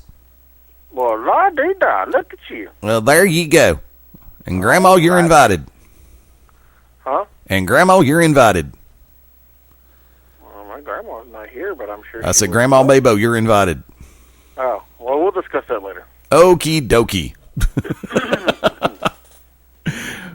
Wick, let us know when you make it back in. Huh? I was saying, Wick, let us know when you make it back in. I see the icon is still lit. I'm assuming he might be having a little bit of technical difficulty over there. You're looking forward to the final battle from the Ring of the Honors. And I wish I would have thought about this before I spent a bunch of money, I am looking forward to Chikara's season ender with something named after a James Bond movie. You only live twice. Or is it Tomorrow Never Dies? I think it's normally Tomorrow Never Dies. I was just being funny. Well, they actually did. I think you did You Only Live Twice. I think they already did that one. I feel bad. I should look that up. But from what I've heard, It's actually Tomorrow Never Dies. It's next Saturday. Huh? Tomorrow Never Dies. Yeah. See, originally it was supposed to be Jimmy Jacobs versus Eddie Kingston, maybe? And then DeKallion versus Icarus. But I haven't really, like I said, working in retail, this is a very hectic time of year. I haven't had a chance to find out what's going on, but I've heard... Matches already announced for Tomorrow Never Dies include a steel cage match. Icarus versus DeKallion. DeKallion. I'm reading it 2.5 feet away with glasses that need to be repaired. Yeah, that was originally supposed to be like a regular... It was supposed to be a title match, but I think they've changed it. 8-on-8 circuit match will be featured at Tomorrow Never Dies. Cybernetico Royale. Cybernetico. Tomato? No, there is no tomato. That's how it's pronounced. Okay. Then you should have the site up in front of you right now. That's what I'm doing. Loser leaves Chikara. Ultramanus Black versus Delirious. Versus Delirious? Yeah. That's what ChikaraPro.com says. I know, I'm pulling it up right now. Okay. Because God knows you're going to butcher it. No, because I know how to pronounce Los Campeonatos de Parejas. 2 out of 3 falls. The Throwbacks versus the Devastation Corporation next Saturday night for Chikara. Are you there yet? Yeah, I've been here. I'm just waiting. Take 5 on out. Take 5 on out what? You started to mention Eddie Kingston, Jimmy Jacobs a second ago. That's match 5. Take it on out. Oh, I was like, yeah, okay. Well, like Eddie said, Eddie Kingston versus Jimmy Jacobs. This is kind of unusual. Once again, I haven't, just been seeing everything build. I haven't had a chance to look at it, but the match can only be won via a German suplex. Right. Halen Ashley Remington versus Juan Francisco de Coronado. Those two guys have had a heated rivalry. Whereas, Juan has walked away with several lovely fruit baskets. And not the kind where you tuck your wiener back and bend over. We're talking about actual fruit baskets. Yes, I got that point. And then I knew Missile Assault had won his bracket for the Young Lions Cup. I did not know Heidi Lovelace had won that bracket, so that's going to be interesting. Heidi Lovelace, from being trained and under the tutelage of the guy we had on not too long ago, Billy Rock. Right. And that'll be in the finals of the 11th annual Young Lions Cup. Yeah. Do you have any idea about Cybernetico Royale? Who the squads are? Yeah. No, I do not, and I've been trying to figure out. I mean, obviously it's going to be the Chikara versus the Flood, so that could be Lord knows who that could be. But if for those of you not familiar with what the Cybernetico is, it's basically an 8-on-8 match, whereas there is a batting order, so to speak. One member from each team starts off, and then it's basically it's just sort of your basic tag match, where I say, you tag in your partner. Well, when you roll out, you go to the end of the batting order, and the next person steps up. It's not like your traditional where you could tag any anybody on your team. With a 6-man, you can't tag either of your partners. You have to go down the batting order. And then where it gets really interesting, unless they've changed it, because I'm not sure what the Cybernetico Royale is, unless they've changed it.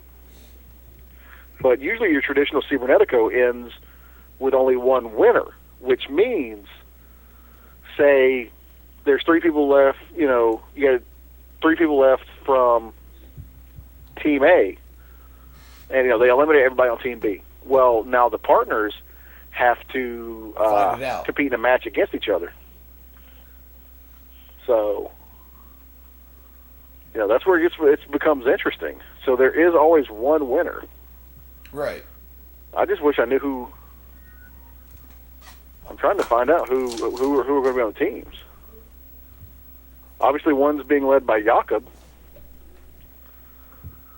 You know, he was the one that was revealed to be Dr. Cube. Right. At the King of Trios.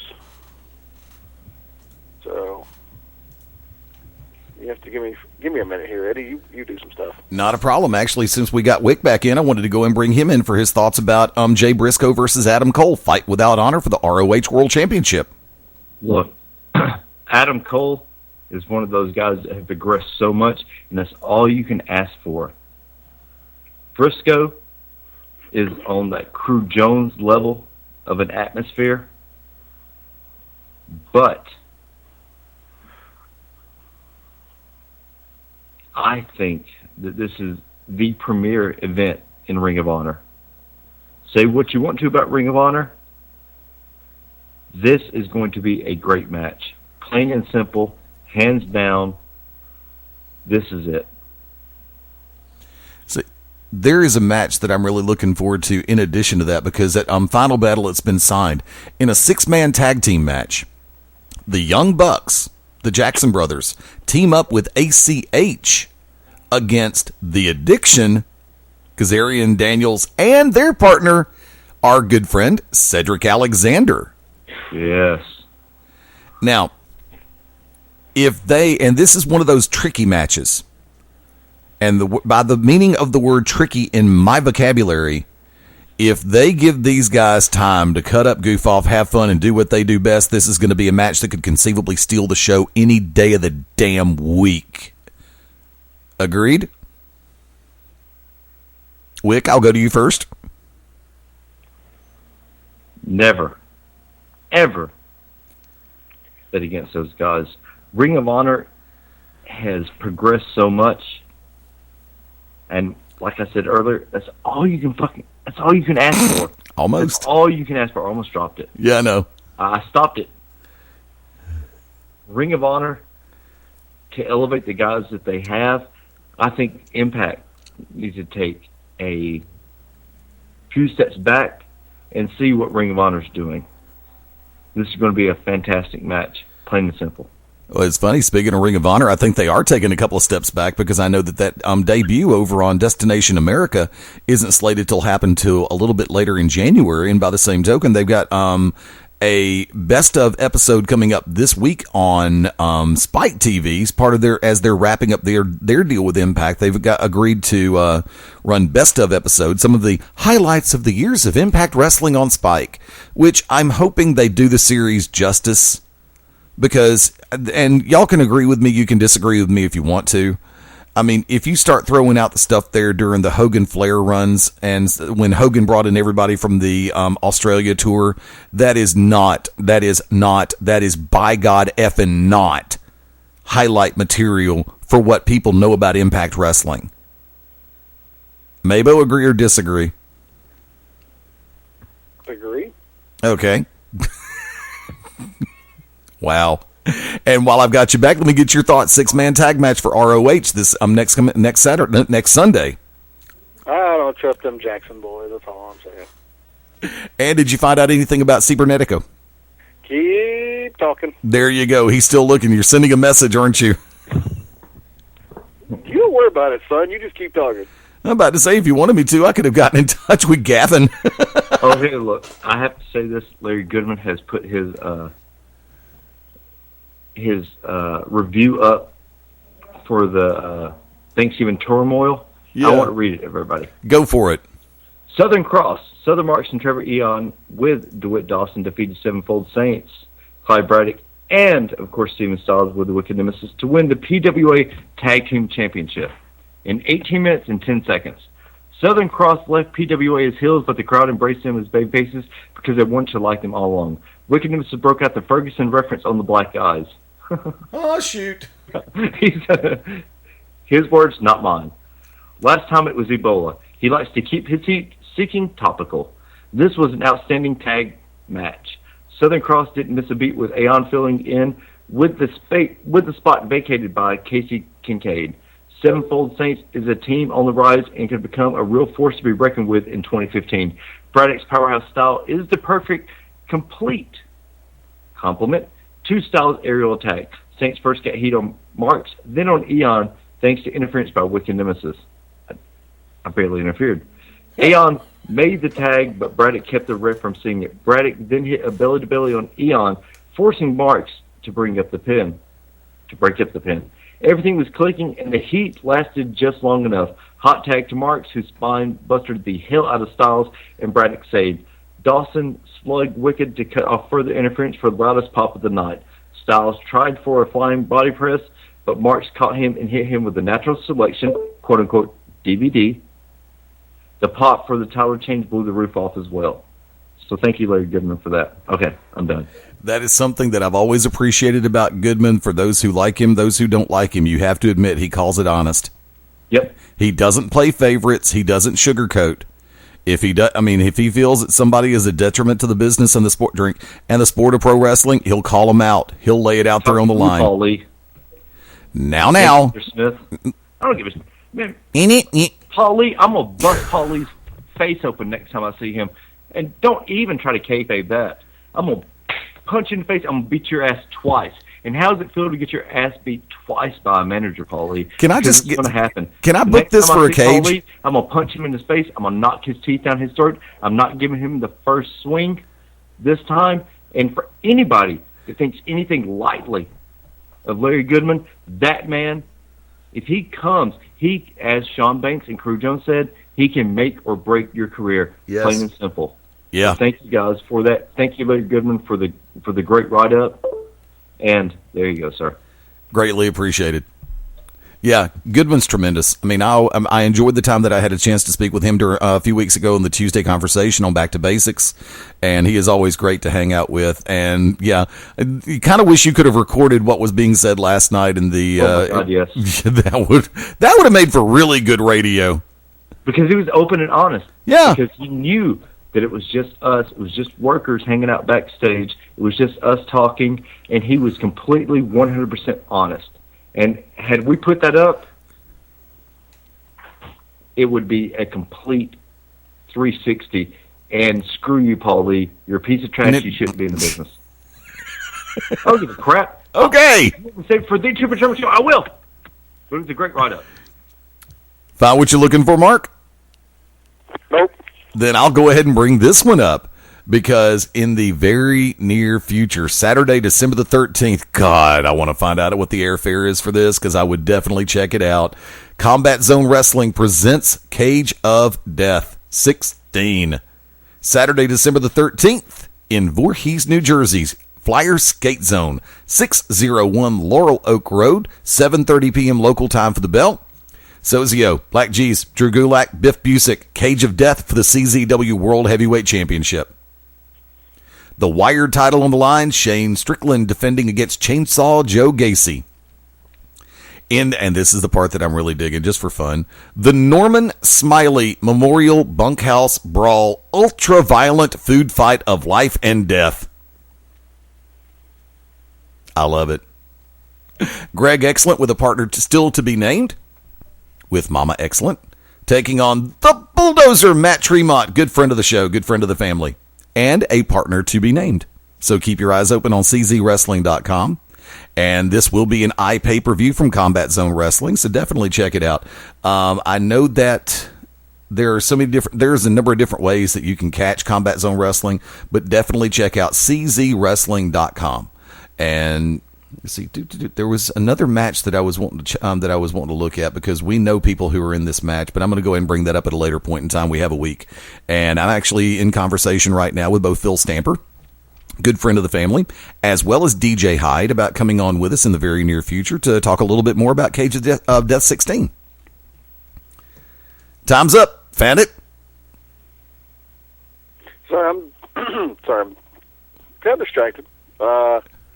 So we'll just say that Worker Ants leading a team and Yaakov Hammermeyer's leading a team. We're just going to leave it at that. And, yeah. Uh-huh. Okie doke. We'll do that. On something else. Don't get in my business, Eddie. What? Don't get in my business. You worry about your show and not what I'm working on for later. Much later? Maybe. Then let's go and take it like this. Want to remind everybody the trifecta continues tonight. I've just received the brand new edition of the Midnight Black Mass with Reverend Dan Wilson, so that will be set and ready to go at 11 o'clock p.m. Eastern Standard Time. Wrestle Rage Radio with Smart Rage and Stan kicks off in about 48 minutes from right now, and since we are at 11 after the top of the hour, actually 12, I'm going to go ahead and break it down like this, and we can go long form however you want to take it. Any topic we've talked about, any topic we haven't talked about. Open table, open forum, and it's called Last Call. Mark MaBo Bowman, you're up. Let's be honest, and it kind of hurts to even talk about this, but I mean, I know they weren't selling very well, but did Arby's really have to get rid of the home-style fries in favor of constantly having the curly fries? I mean, really? No, I'm just playing.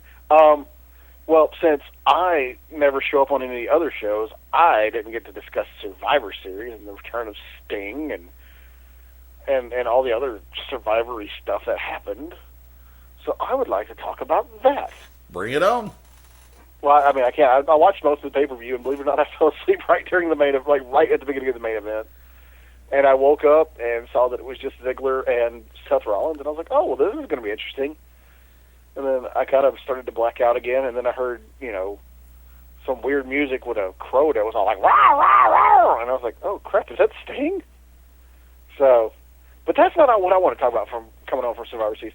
Now, I have not seen any reports, coming out of anything that happened as far as this, but it did make me kind of wonder, what the heck went on. And I don't recall seeing this person on Raw Monday night. I don't know about main event or SmackDown. Eddie, if you know, please let me know.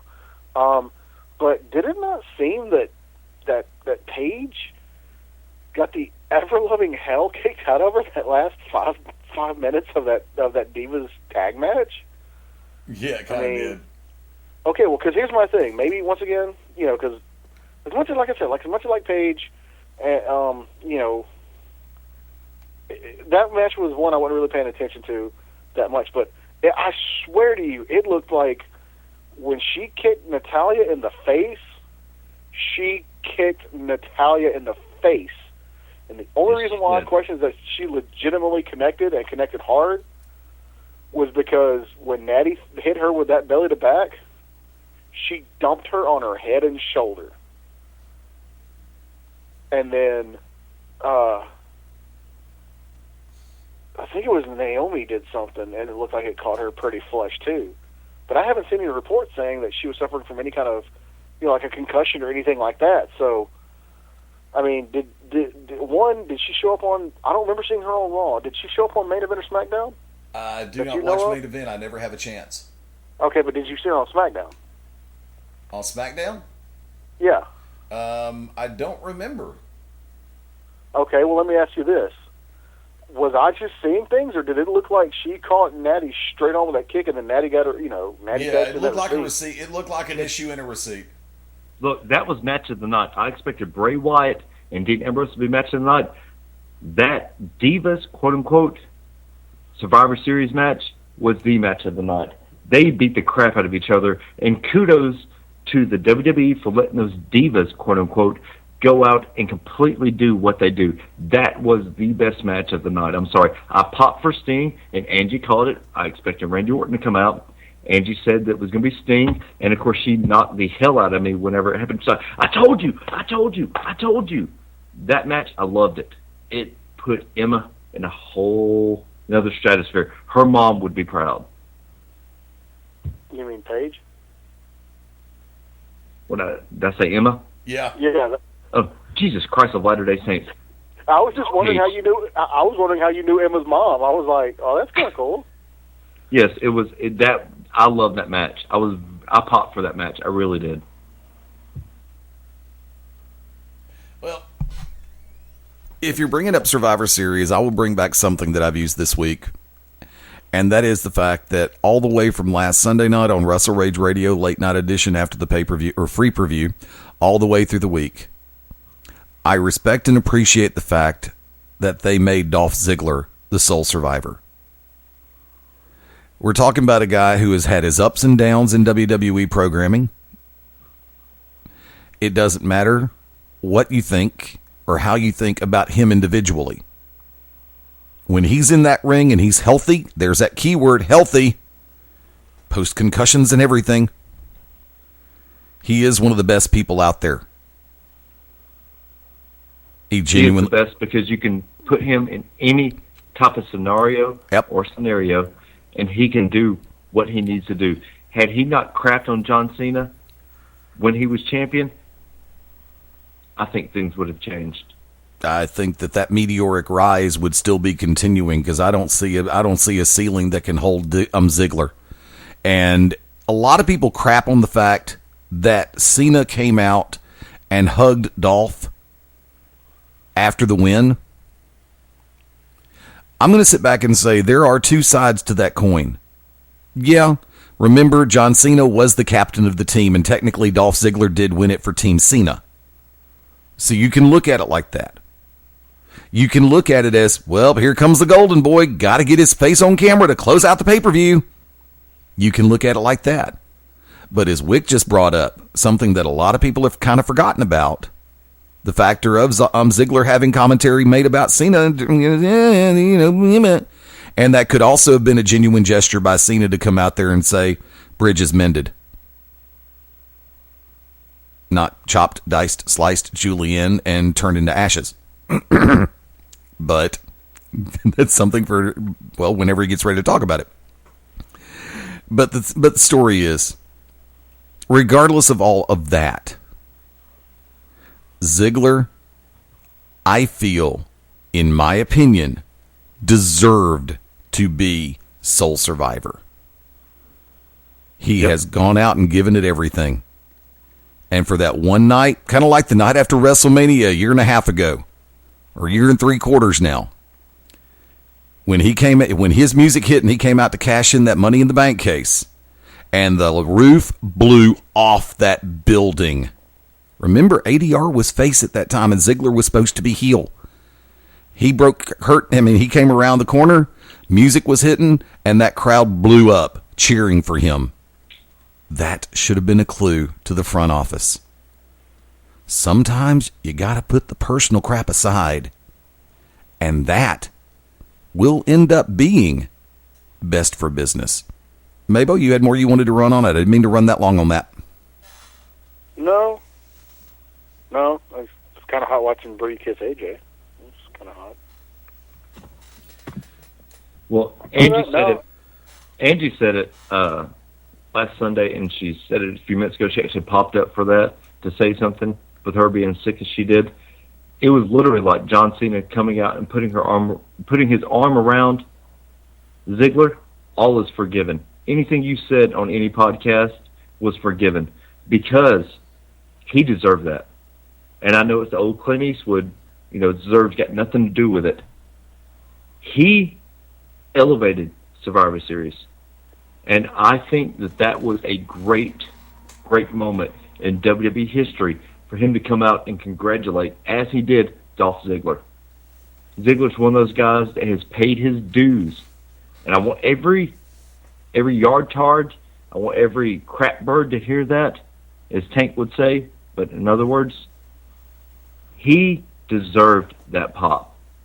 He deserved to win that match. And it was always forgiven because he went out and busted his ass. He took one of the worst beatings I've ever seen and took some of the worst bumps I've ever seen in that match and still kicked out and still elevated himself. You can say whatever you want to about creative, but I feel that creative let that go in their hands. And big props to John Cena. John Cena may have even made that call to go out and congratulate him, because who's going to stop Cena? Nobody. I think it was great for Cena to throw his arm around Ziggler and to walk him to the back because he deserved it. That guy is what is best for the business. I want every promoter to hear that. Ziggler is what's best for the business, plain and simple. He went out and he took an ass whooping. Even with Sting being involved, he took an ass whooping and he made everything right in the world. We're as close as it can be to being right in that world for a Yes, minute. sir. MaBo, continue. Well, that's it, really. I mean, what? Well, I guess that's it.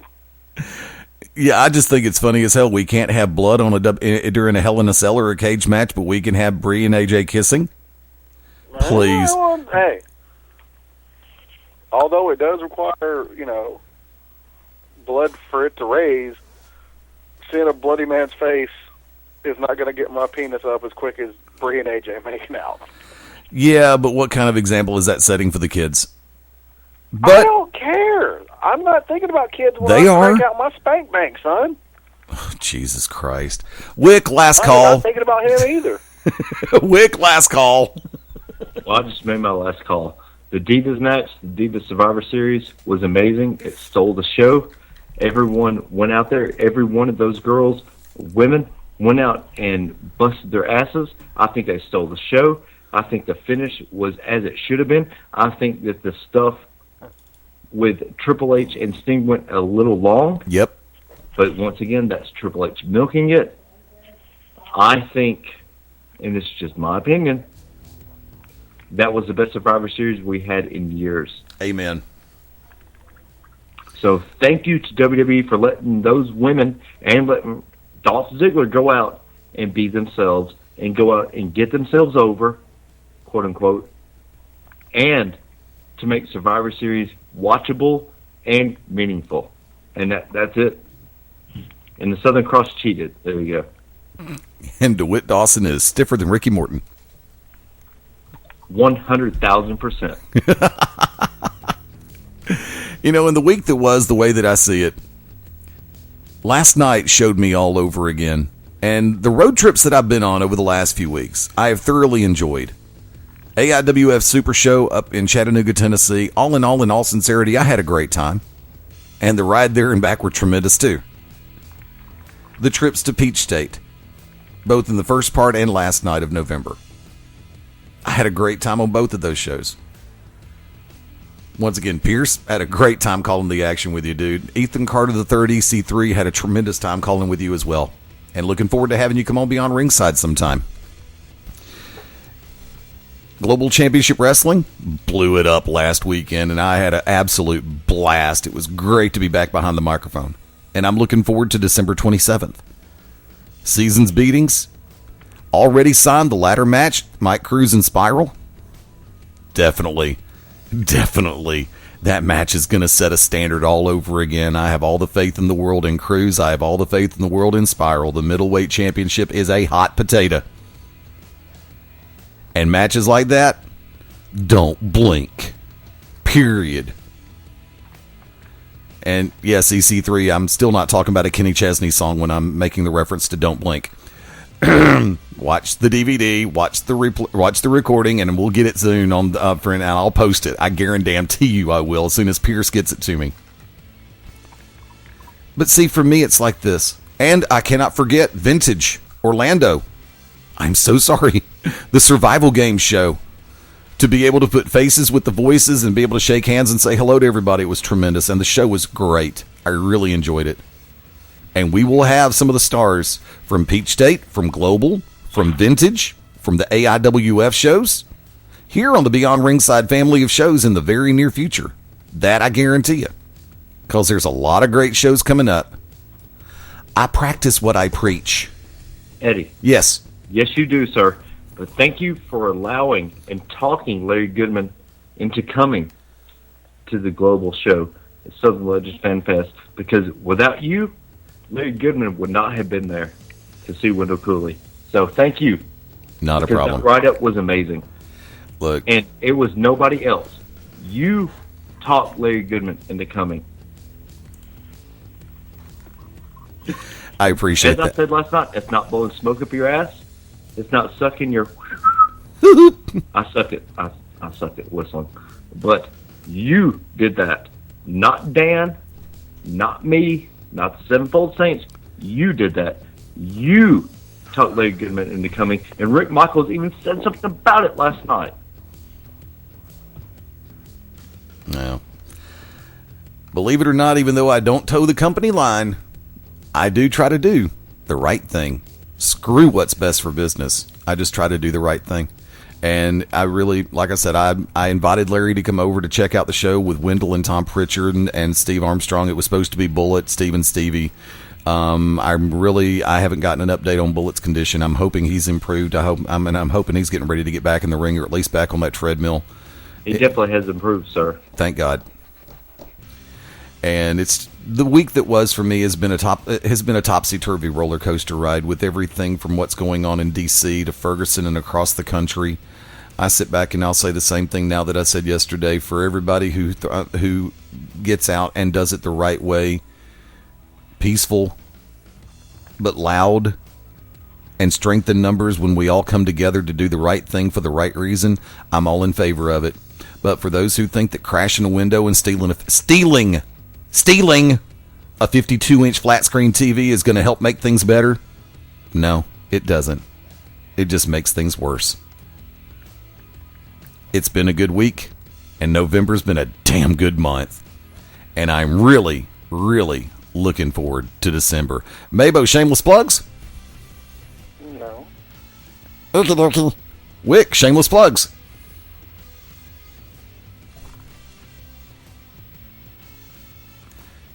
Go figure, I say shameless plugs and he's nowhere to be found. Did he disappear on Shameless Plugs? He disappeared on shameless plugs. He disappeared on Shameless Plugs. The To Be Determined show. I figured that would get him. Damn it, what happened? I have to say it. Still not there? He's still not there. He's still there, but he's not there. Oh, man. Let's go ahead and run it down, and I'll start with this time next week. Actually, I'll go ahead and start it with Tuesday, December the 2nd. I think it's Tuesday, December 2nd. Beyond Ringside Back to Basics makes the return, 9 p.m. Eastern, 8 p.m. Central, 6 p.m. Pacific, along with the Tuesday night conversation. On Wednesday, The To Be Determined show will be coming at you live, 5 p.m. Central, 8 p.m. Mountain. Yeah, and 7 p.m. Pacific. I, myself, the Wicked Nemesis, the Grand Design, Clyde Braddock, or Clad Braddock. There you go. You want to call him. We will be joined by Dropkick Steven Styles, Dropkick Murphy, Buddy the Talking Elf. Murphy Lee, you forgot that one. Elephants and bears will be dancing while we use foul language, naughty words, crap on people like Paul Lee. Okay. And this week, Thursday night, December the 4th. I have no one else to say, dude. It's okay. It's cool. Cause and Effect makes the return with the Thursday night radio throwdown on December the 6th. And on Saturday, December the 8th. You got it. Wait a minute. Are you okay? No, I'm not. Wait, so Cause and Effect's coming back? Okay, wait a second. Okay. December 2nd, yes. Yes, C&E's coming back on the 4th. It's November. Did Hot Wife finally leave him? No. Oh, I didn't know. He and Hot Wife are on the road right now. Leave him alone. I'm just saying. I figured if, no. Hell like that, walking around 24/7, I wouldn't be doing no damn radio show. On Saturday, December the 6th, like I said, the Beyond Ringside Saturday Showcase. You got it. Yours truly, Cosper and Hitman Big Daddy Cool Ryan Adcock on the Saturday morning thing, 11 a.m. Eastern, 10 a.m. Central. Coming up in about 30 minutes from right now, 29 to be exact, it'll be Wrestle Rage Radio with Smart Rage and Stan. There's some hot button topics out there, and they're ready to let it rip. And in just a little while after that, you got it at 10 p.m. Central Time. It will be the brand new edition of the Midnight Black Mass. Just got it, and it's part of a mega episode. A megasode. Yeah, I like that. I think you should copyright that. I think I should too. Featuring did you make it up on the spot, or did you steal it from somebody? I just made it up. I think you need to hashtag megasode, copyright that sumbitch. There you go. With very special guest, a gentleman we all know very well, Mr. Bill Behrens. Definitely tune in and check it out. Let's take it home for Mark MaBo Bowman. Yeah, I gotta pee. We definitely need to take it home. I'm serious. I really gotta pee. Okay. For the Oracle of Ominous, the Wicked Nemesis. Thank you all for tuning in. Go out and support your local independent wrestling. And do not stand in the way between myself and my cappuccino, chai latte, caramel, double mocha shot with 2 whips and an espresso. Did we get that one right, Wick? Damn it, I hate it when that happens. By the way, be sure to keep your eyes open on BeyondRingside.com. And, of course, the links page is now updated. I'll be updating the media page as the situation progresses, and I've got other things on the horizon as well. For all of us here, you got it. Fast Eddie Layne saying adios, das vidania, hasta luego, auf Wiedersehen, ciao, sayonara, adieu, arrivederci, farewell, abasinia, au revoir, and until we meet again, aloha means bye-bye. Join us next time as we all go Beyond Ringside. Bye for now.